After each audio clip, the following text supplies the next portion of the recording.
Falando da vida da gente aqui em Dourados, a gente também tem que descrever certos detalhes a respeito de como era a natureza naquelas épocas. Em 1932, quando nós chegamos aqui, Dourados era uma cidade esparramada, com uma casa aqui, outra lá, sendo que a maioria era de madeira. Começava lá em cima, lá onde hoje está mais ou menos colocada a igreja São José, uma casa que chamava Casa Branca, era toda pintada de branco. Nós moramos uns meses depois nessa casa. Era feita a construção pelo seu Torraca, o chamado velho Torraca. O nome dele era não sei se era Francisco Torraca, não estou lembrado. Bom, mas ele foi o grande construtor aqui de Dourados. E entre as casas que ele fez já foi demolida aquela que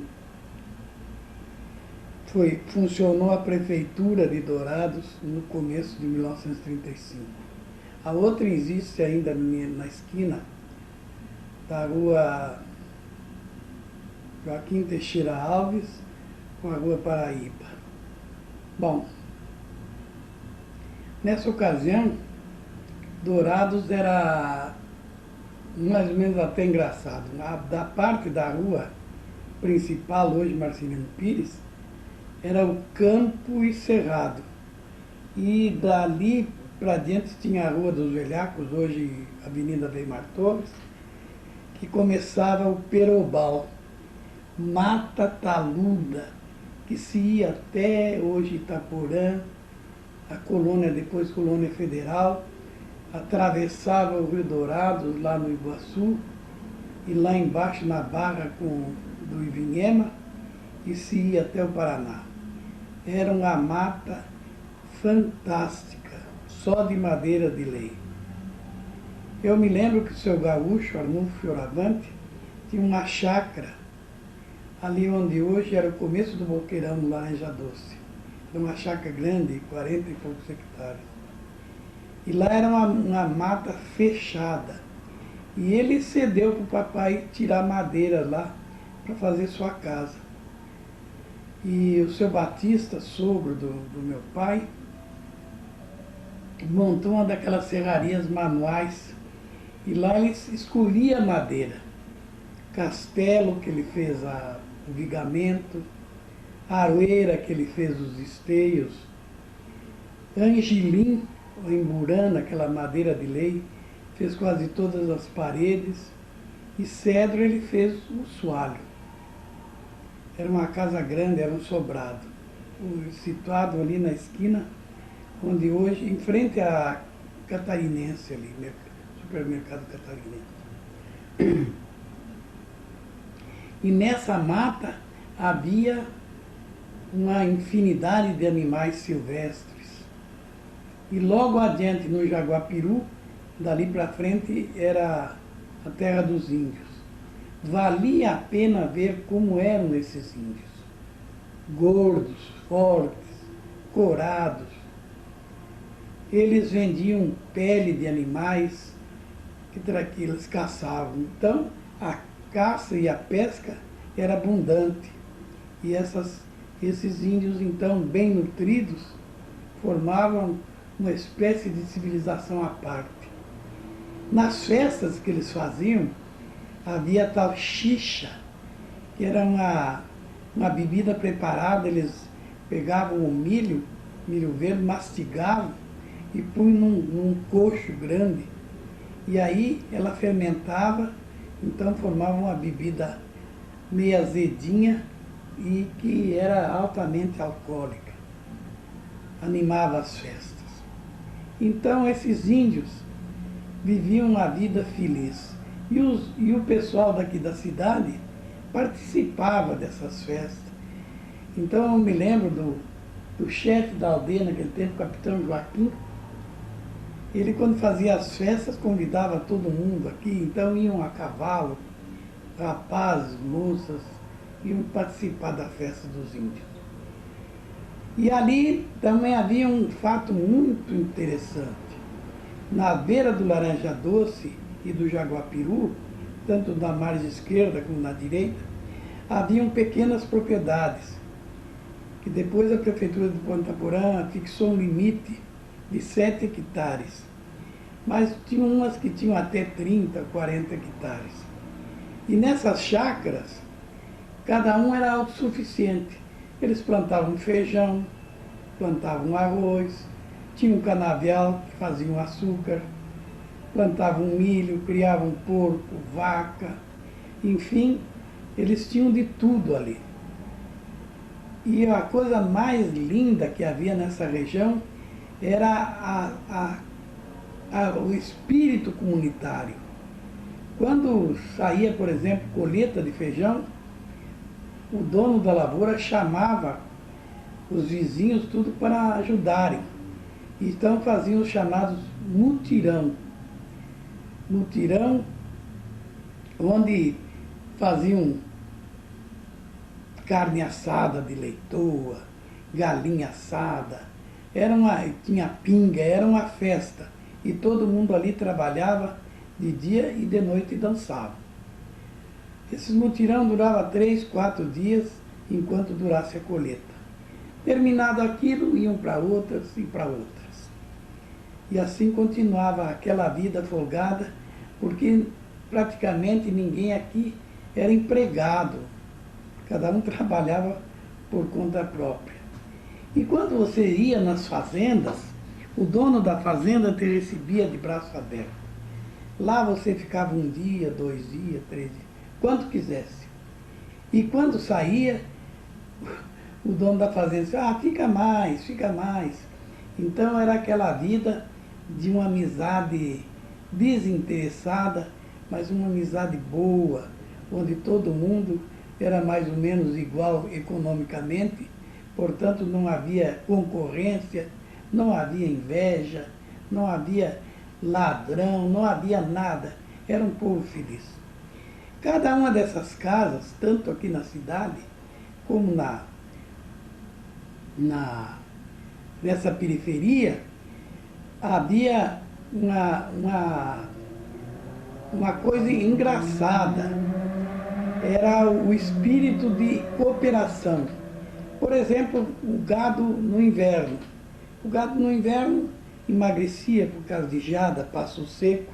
Então alguém daqueles que tinha passo de sobra cedia para o outro gratuitamente para levar uma vaca, 2 vacas e lá deixar. E Dourados também era assim. Cada casa tinha um vasto terreno, às vezes de 30 por 100, não havia limite. E ali eles criavam galinha, tinham porco, mandiocal e laranja. A laranja daqui era de tirar o chapéu. Havia a chamada laranja panásia e a laranja lioa, que era uma variedade da panásia, só que mais amarela. E a laranja João Nunes, que era uma laranja branca, mas doce e doce mesmo. Então a gente sentava na frente da casa, às tardes, e lá chupava laranja. Outra coisa também que havia aqui era o mate. Todo mundo tomava mate. E, em geral, na frente das casas, ficava sentado, chegava ali as pessoas, iam se abancando e servia o mate. Eles falavam cevar o chimarrão. Então esse povo feliz que vivia trabalhando mais para cooperar do que para ganhar dinheiro, era o que fazia forte essa cidade. E Dourados aparece, desde aqueles começos, como uma cidade civilizada. Aqui não tinha caipira nem matuto. Uns vinham do Rio Grande, a grande maioria, Minas, São Paulo, Paraná, Santa Catarina, e assim era.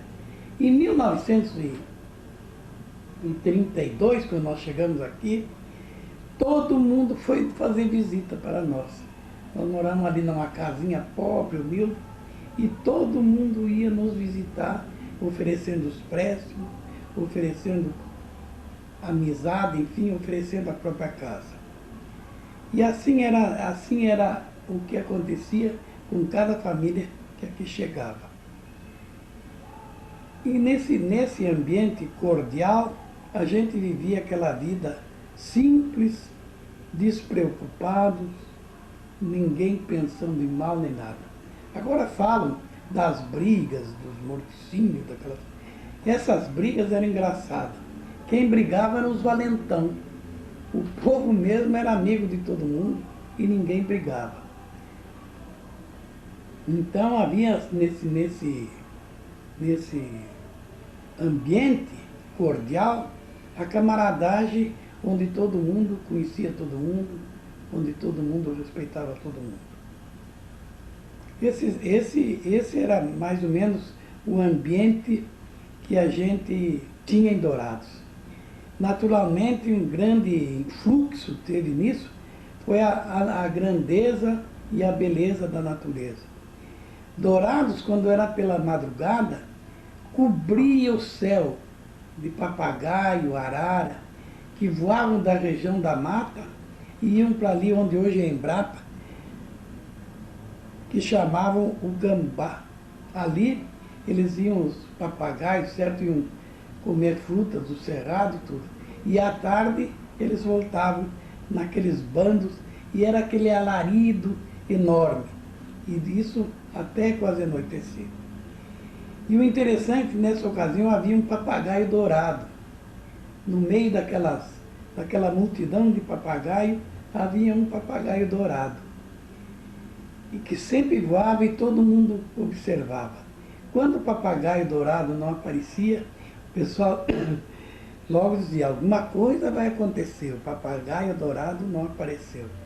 Então essa visão desse papagaio, unido naturalmente à superstição do povo, era uma beleza porque mostrava como todo mundo se sentia atraído e identificado com a natureza.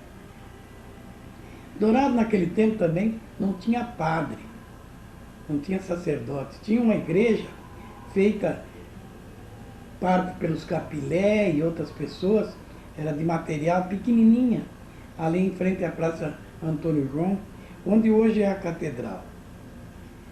Quem cuidava da igreja era a dona Antônia Capilé. Então, ela rezava o terço, ela cuidava das filhas de Maria, do apostolado da oração. E no dia 8 de dezembro, dia do aniversário da padroeira, era também o aniversário de Dourados. Porque conta uma história que quando resolveram a fundação do patrimônio, que todo mundo chamava patrimônio, houve uma reunião numa fazenda, e lá se reuniram várias famílias. E o seu Pancho Torraca foi encarregado de ir a Nioaque passar um telegrama para o então governador, que era o Pedro Celestino Correia da Costa, pai do doutor Fernando. E o Pedro Celestino, ele esperou a resposta, e o Pedro Celestino então mandou uma resposta dizendo que estava criando uma área de 20.000 hectares para a colônia de Dourados e o patrimônio de Dourados. Quando chegou o seu Pancho, era mais ou menos em novembro. Mas o Marcelino Pires, que abriu mão de um requerimento de terras que ele tinha, era muito devoto de Nossa Senhora e dizem que Nossa Senhora era sua madrinha. Então, no dia 8 de dezembro, parece que de 1913, por aí, reuniram-se todos os moradores, onde ali num cruzeiro. Esse cruzeiro eu cheguei a conhecer. Era uma cruz grande de aroeira, e ali rezaram um terço e ali criaram Dourados. Portanto, Dourados foi criado sob a bênção e a proteção de Nossa Senhora. Por isso, talvez, que esse povo era tão unido e tão feliz. Agora, a coisa interessante é que não havia, por exemplo, distinção. Fulano é fazendeiro, ciclano é comerciante, outro é doutor, outro é isso, outro é aquilo. Não, eram todos unidos. Os fazendeiros e os chacareiros viviam na mesma harmonia. Aqui naquele tempo também havia uma festa muito grande na fazenda Sombrerito, do seu finado Chiru de Almeida, pai do Dalmário de Almeida. Era o aniversário do Dalmário. Então essa festa durava mais ou menos uma semana. E todo mundo ia a cavalo lá participar da festa. E lá carneavam, dançavam, enfim, era uma festa de congraçamento de todo mundo. E lá ninguém queria saber quem era quem, mas todos eram como um só. E como essa festa, havia muitas outras. Havia famílias enormes, todos unidos mesmo. Os Matos, os Capilé, os Almeida, enfim, os Viegas, enfim, muita gente, todos unidos. O transporte de Dourados naquela ocasião era feito de carreta de boi. E eles traziam as mercadorias de Campo Grande. A viagem levava 25 dias para ir e 25 dias para voltar. Então, o pessoal vinha a Campo Grande e no lugar hoje, chamado que hoje é um bairro populoso, era o Cabeça de Boi. Ali acampavam as carretas, davam passo para os bois, enquanto os comerciantes faziam suas compras e carregavam para lá de carroça. Havia também lá, engraçado, um carroceiro que tinha umas 3 ou 4 carroças, era o Zé Bonito.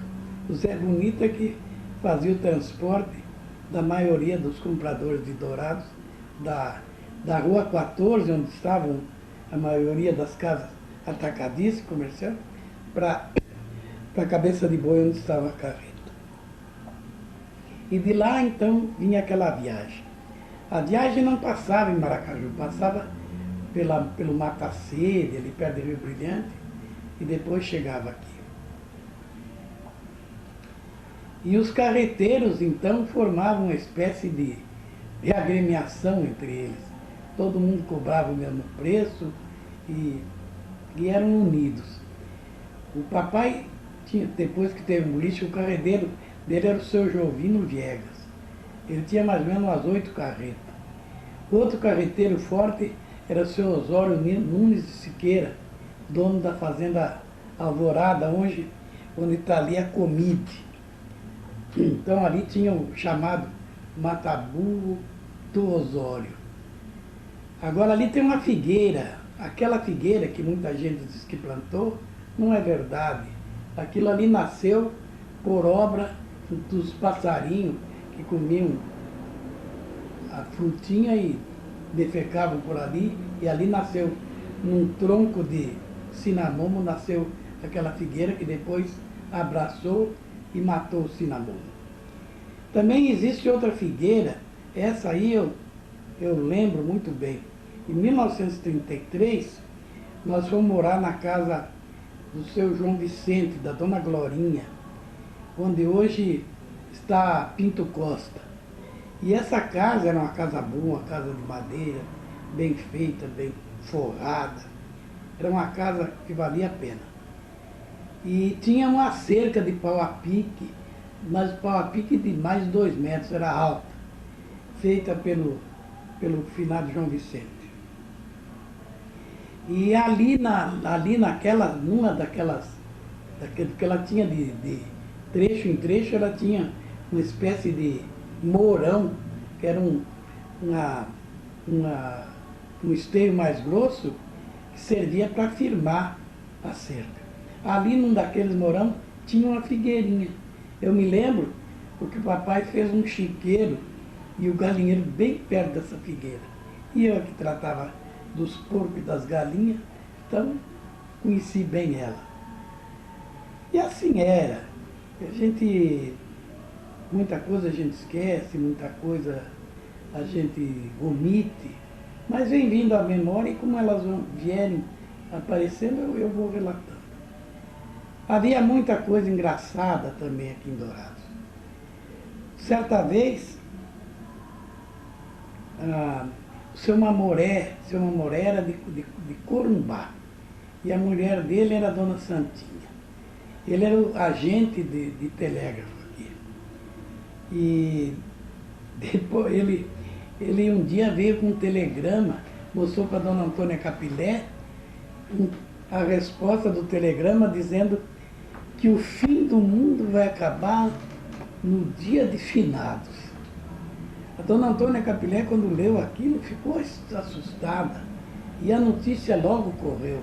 E todo mundo ficou espantado, porque faltava um mês e pouco. Então, Dona Antônia Capilé resolveu fazer uma novena para salvar o povo de Dourados. E aí, quando foi no dia mesmo, reuniram-se todos na igreja. Era o terço do fim do mundo.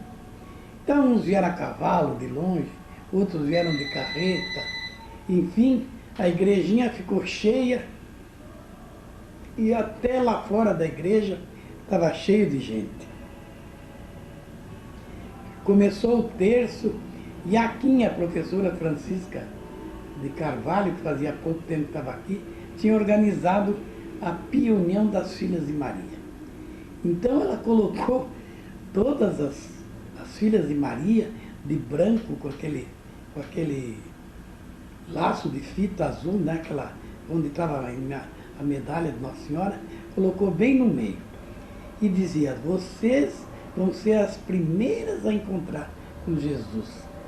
E aí começaram a cantar a Dona Silvia, professora Silvia, a voz mais linda daqui de Dourados, cantava, mas cantava mesmo a todo pulmão, com Minha Mãe Estarei, e aqueles cantos bonitos. E o pessoal, outros ficavam ajoelhados pela igreja, rezavam, choravam, rezavam o terço, era aquela coisa. De repente chegou meia-noite, que era a hora prevista, e todo mundo parou, ficou num silêncio, e ninguém falou nada. Então o Pilé, marido da Dona Antônia, foi tocar o sino. Né? Quando ele começou a tocar o sino, né, todo mundo batia no peito. A gurizada que estava brincando lá para frente da igreja se ajoelhou por ali mesmo e todo mundo ficou no maior silêncio, fechando os olhos para não ver o fim do mundo. Aí passou um minuto, passou dois, passou meia hora, passou uma hora e nada. Aí a Dona Silvia, muito simplória, foi e falou para a Dona Antônia, e Dona Antônia, se o fim do mundo não vier, que fiasqueira essa nossa aqui? Bom, então aquilo parece que foi uma rajada de desafogo daquele pessoal. Todo mundo falou, não acabou o mundo, não acabou o mundo, não vai acabar. E saíram, e ali bem em frente à praça, onde hoje tem aquele prédio Júnior, ali era o salão do Major Capilé. Então ali fizeram um baile e amanheceram dançando a noite inteira. E nada do fim do mundo. Então o seu Mamoré, o telégrafo, muito sem graça, muito arrependido, no outro dia, nada, mas quem sabe errou o dia, mas ele veio. Tudo bem. E entre os fatos engraçados que aconteceram ali, foi uma narração do seu Quintino de Matos. O seu Quintino de Matos era um homem sério, tocador de sanfona, morava no Iguaçu. Eles tinham uma fazendinha lá. Então ele chegou e contou para todo mundo que ele vinha vindo de carreta há uns dias atrás e anoiteceu, aí ele viu com uma roda de carreta, que ele via até os cubos, quer dizer, aquela no centro, onde havia uma parte saliente, que girava e jogava fogo de toda a cor no céu. Então ele viu, olhou para ela e de repente ela baixou e sumiu atrás da mata. Será que isso não era a primeira aparição dos célebres discos voadores? Quem sabe? Mas o seu Quintino não mentia. e com ele estava a mulher e as coisas e as crianças na carreta e todos viram. Outro fato interessante era de um engraçado que tinha aqui, que estava lá ajoelhado gritando: Senhor, eu não matei ele, eu não matei por vingança, foi uma distração, foi um erro, tenha piedade de mim. Esse cidadão, não vou citar o nome, mas nunca matou ninguém, era valentão só de nome. Bom, e como isso aí eram as coisas. Há outras histórias engraçadas daquela época. Uma delas era o célebre Fantasma da Capa Preta. Ali onde hoje é em frente onde tem aquele bar Mr. William, aquele barzinho ali, na rua Nelson de Araújo, com Marcelino Pires, aparecia toda noite uma mulher branca, nua, vestida com uma capa preta, usando um chapéu, desse chapéu de boiadeiro e bota. Então ela aparecia, abria a capa e dava um grito, que a molecada que estava ali corria para todo lado e sumia. Bom, esse fantasma de capa preta assombrou Dourados por muito tempo e todo mundo acreditava que era uma visão. Bom, até que enfim o fantasma, o dito fantasma, foi descoberto que era uma determinada solteirona aí, que depois um sujeito aí que não tinha medo de fantasma avançou nela, sem dizer que ela acabou tendo um filho desse cara e foi embora para Campo Grande. Aí acabou a lenda do fantasma da capa preta. E assim muitas histórias, Saci, todo mundo acreditava em Saci, lobisomem, era aquelas crendices populares, né?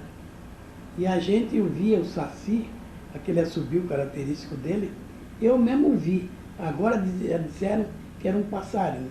Bom, o que era eu mesmo não sei, porque eu nunca vi nem o passarinho, nem o Saci. E assim era aquela vidinha que a gente levava, trabalhando, lutando, mas sempre naquela santa harmonia, naquela felicidade. Havia também a política. O povo de Dourados era político mesmo. Todo mundo aqui era político. Então aquele que mais gostava de política era o chefão, o chefe político. Naquele meu tempo, eu me lembro, o chefe político era o Vadu, doutor Valdomiro de Souza, seu Álvaro Brandão, coronel Firmino Vieira de Matos, João Vicente Ferreira e outros. Então, esses políticos lutavam para o bem de Dourados. E veio nessa ocasião, então, um engenheiro, doutor, eu lembro bem desse nome, não sou de guardar nome, mas desse eu lembro, doutor Horta Barbosa. Então foi recebido por todo mundo, um almoço, churrasco e tudo. Ele veio trazer a Noroeste. Então o ramal viria de Piqui, antes de chegar em Maracaju, e aí até escolheram o lugar da estação, que era ali onde hoje está a Comide, mais ou menos, era na fazenda do seu Osório. Que num rasgo de grandeza, quando falaram para ele que ia escolher aquele lugar, ele falou: se for para o ferrocarril, naquele tempo ele tinha muito contato com aqueles Paraguai, né? Se for para o ferrocarril, via Dourados, dou até minha casa. Mas o ferrocarril acabou não vindo para cá por manobra política, desviou para Maracaju, foi passar em Itaú, no... Então a história do ferrocarril, todo mundo gozava essa história. Então aquela questão da estrada de ferro uniu os douradenses, né? Eles ficaram mais unidos, mais sólidos. e as amizades se estreitaram mais, e todo mundo procurava fazer alguma coisa para Dourados ir para frente. E nesse meio de tempo, então, novamente a dona Antônia organizou uma escola reunida. Ela e outra grande figura daqui, dona Tunica. Olha, se Dourados tiver que fazer alguma homenagem a alguém que de fato amou o ensino, era a dona Tunica. A dona Tunica levantava cedinho, ia para a igreja e de lá para a escola. Todo santo dia, com sol, com chuva, com calor, com frio, estava ela lá no batente, cumprindo o seu dever.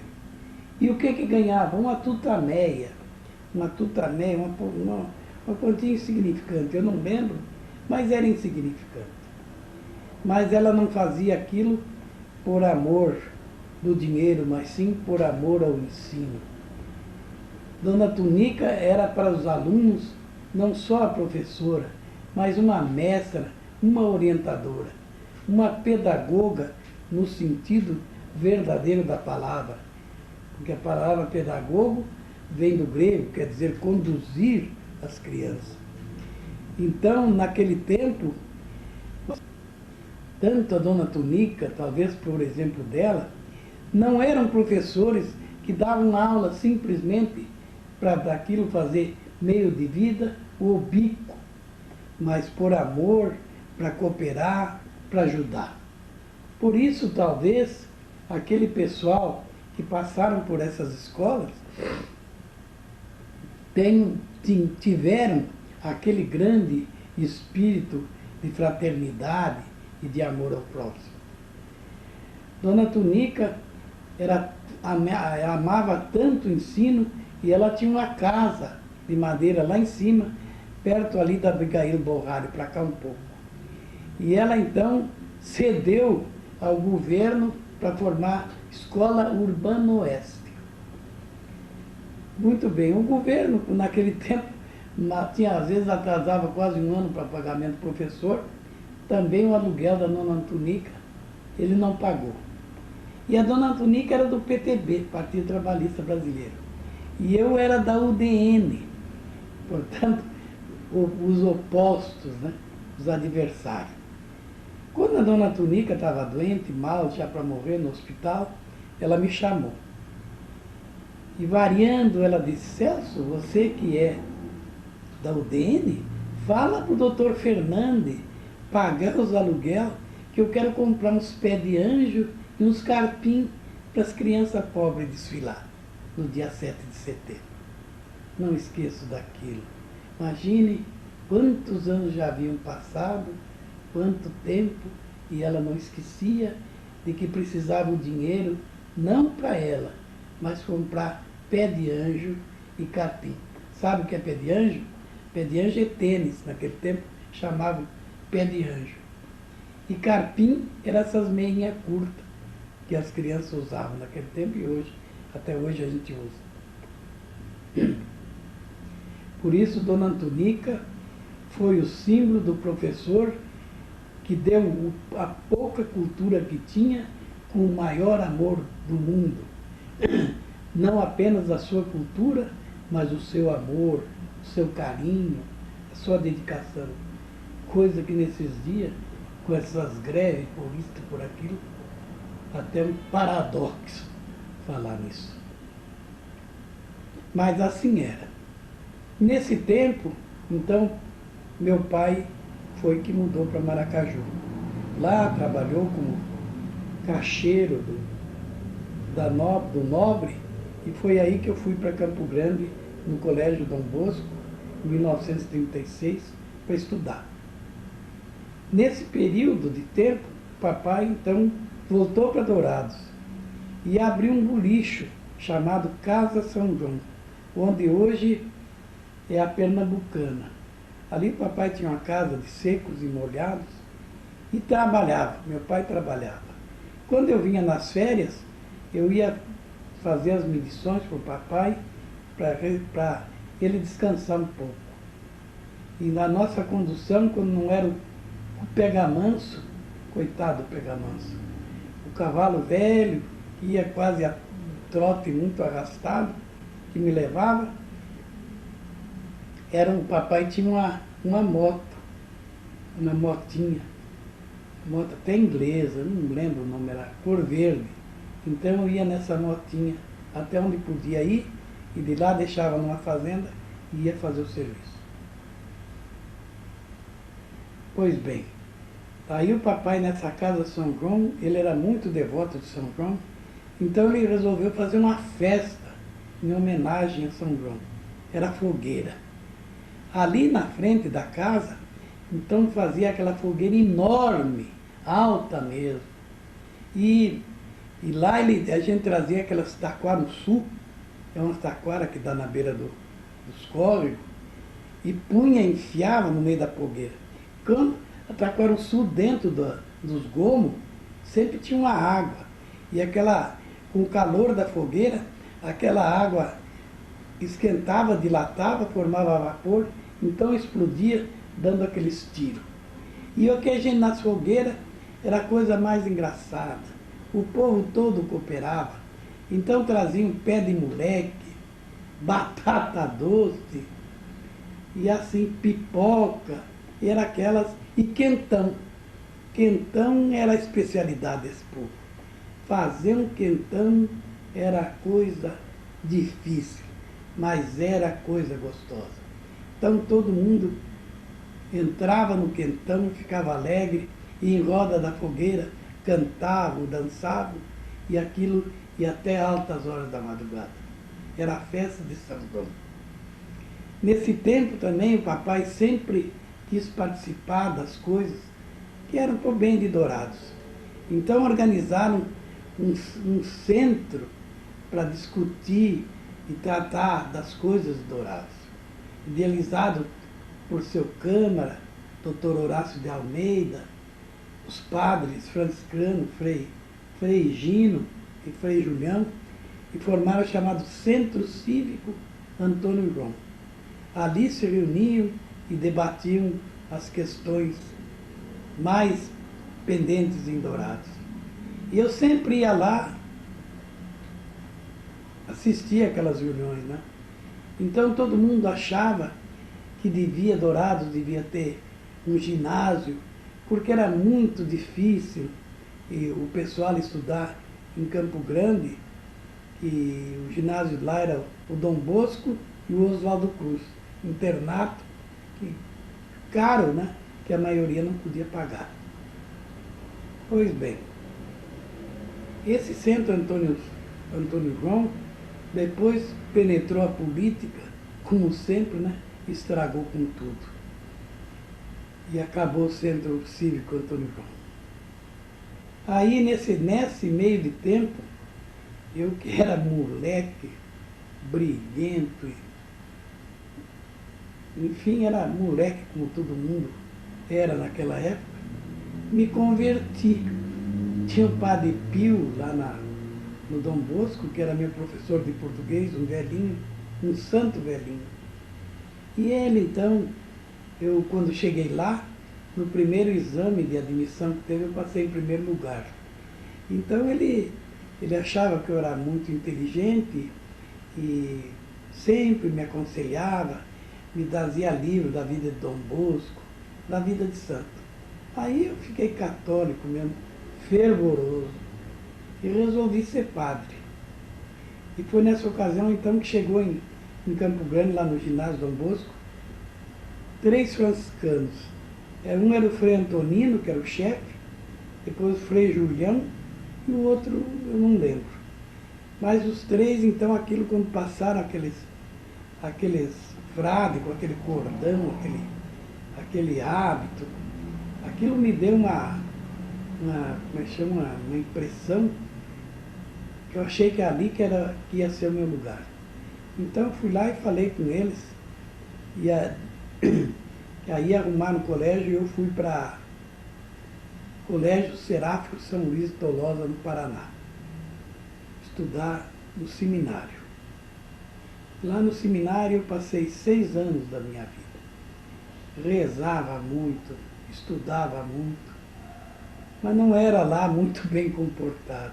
Então minhas notas de comportamento, em geral, eram baixas.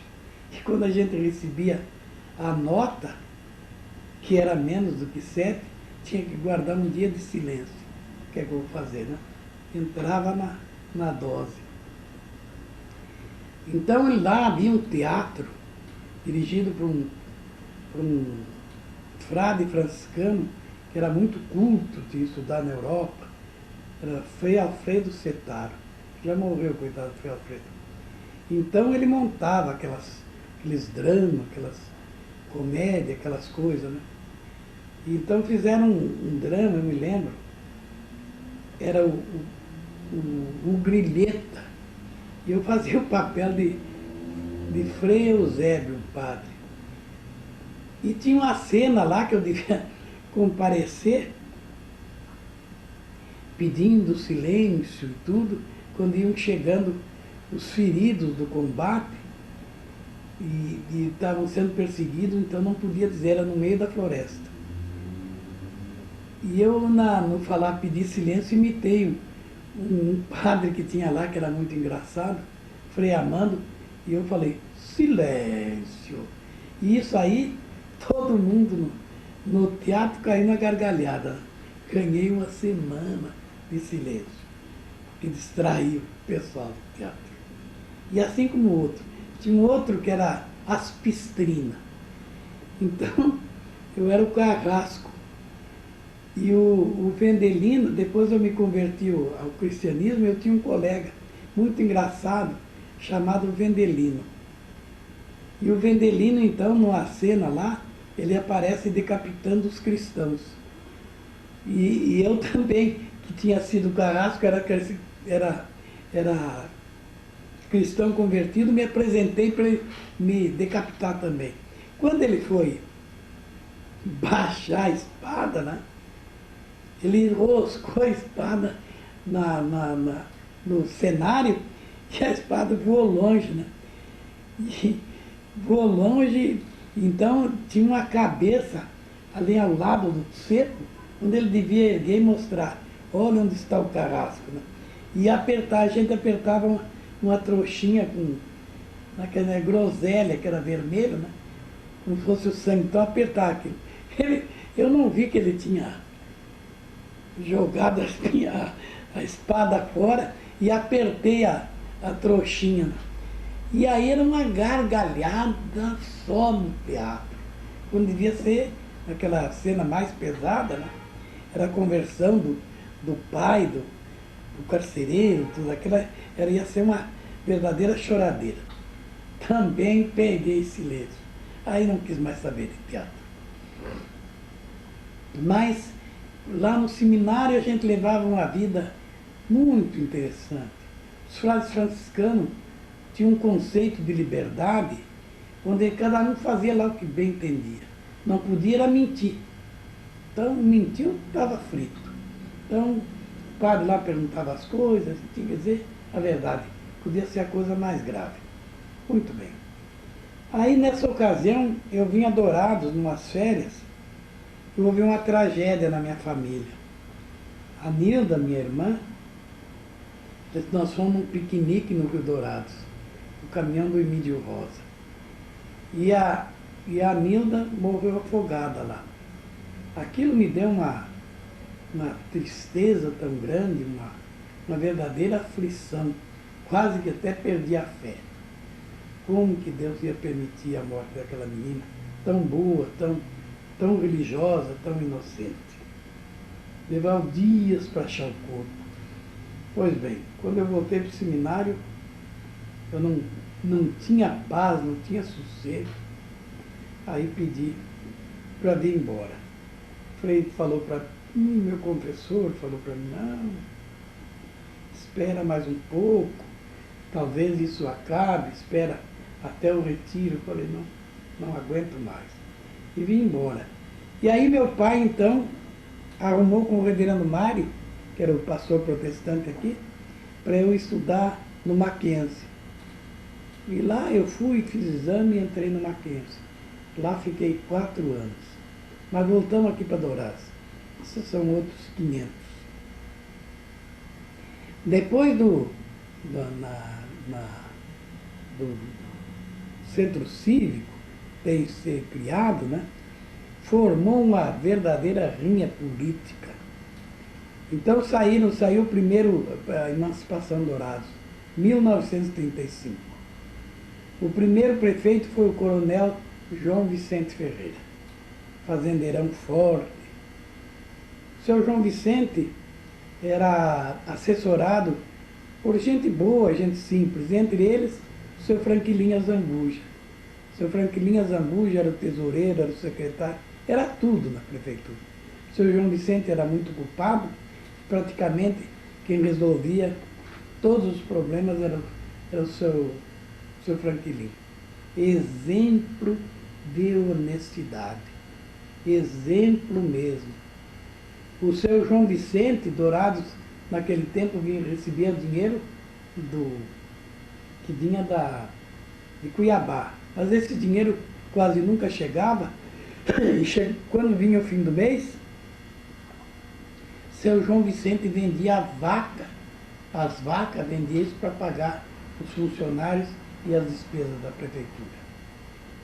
Seu Franquilinho, secretário e praticamente o prefeito, né? Então, quando sobrava um dinheirinho, ele mandava roçar as ruas. As ruas naquele tempo eram largas, mas quando era aquele alecrim, vassoura, era amargoso. Então, roçavam aquilo. Foi a primeira obra pública feita em Dourados. Como aquele homem era direito e honesto, que ele naquele tempo não tinha, como é que se diz, não tinha essa história de que era o conselho municipal, eram os vereadores, eram 3 que formavam o conselho. O seu Ciro Melo, não lembro qual é os outros. Eu sei dizer que o seu João Vicente foi um modelo de decência e de honestidade. Nunca gastou um tostão da prefeitura para viagem ou por qualquer outra missão que ele tinha que fazer a serviço do município. Pagava tudo do bolso dele.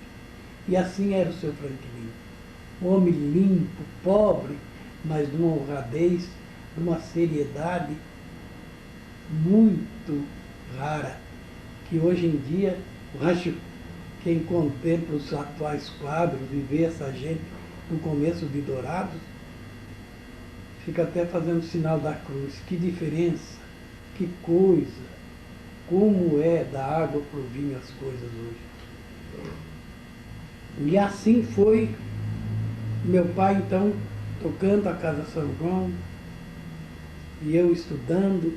Aí chega o meu irmão Miguel, 1935. Chegou do Rio Grande. Miguel tinha ficado com meu avô falecera, então tinha ficado a minha avó. E o seu João Rosa, que era amigo do papai, foi no Rio Grande e trouxe o Miguel. Aí a nossa família mais aumentou e nós continuamos trabalhando. Meu pai tinha uma chácara, hoje é a Vila Progresso. Lá tinha 10 mil pés de erva. E tinha mandiocal, criação de porco, aquelas coisas. Meu pai sempre foi homem de fartura. E nós trabalhávamos lá na chácara. Mas um fato interessante que ocorreu na minha família foi em 1932. Quando nós estávamos lá, tinha uma moça, China, que era o nome dela, criada pelo seu Alziro Neto. E ela veio para casar. E ficou na casa do gaúcho. Mas desmanchou o casamento e foi embora para embora. Então, minha madrasta estava doente e nós fomos chamar ela, se ela podia ficar um pouco de tempo lá para ajudar na casa, porque a minha madrasta estava doente. Então ela veio, né, muito acanhada, e disse que ia ficar só um mês. A China ficou até morrer, quase 50 anos na nossa família. Essa moça é outro exemplo de dignidade.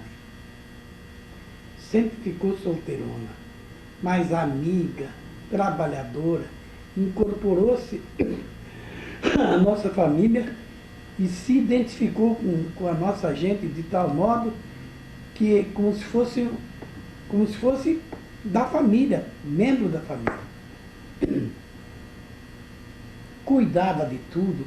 E quando o papai viajava, a gente ficava tomando conta da loja, mas o dinheiro no fim da férias tem que dar para a China. Ela que guardava. Então foi isso aí mais ou menos, né? Então por hoje eu vou ficando por aqui e depois, estou com tosse, eu vou continuar.